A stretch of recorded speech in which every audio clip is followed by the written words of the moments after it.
Selama kita menjalankan ibadah puasa Ramadan, tentu bisa kita pastikan selalu ada kekurangan dalam puasa kita.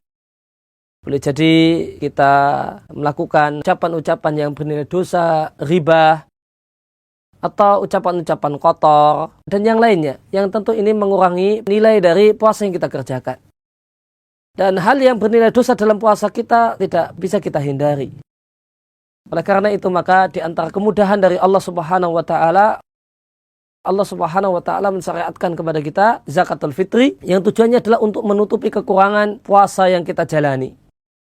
Inilah salah satu tujuan penting dari zakatul fitri sebagaimana terdapat dalam sebuah hadis. Rasulullah SAW mewajibkan zakat fitri untuk dua tujuan.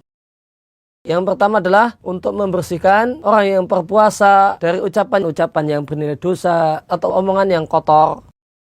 Dan fungsi yang kedua adalah makanan bagi orang-orang miskin, agar bisa makan dengan kenyang di hari Idul Fitri. Media Syiar Islam.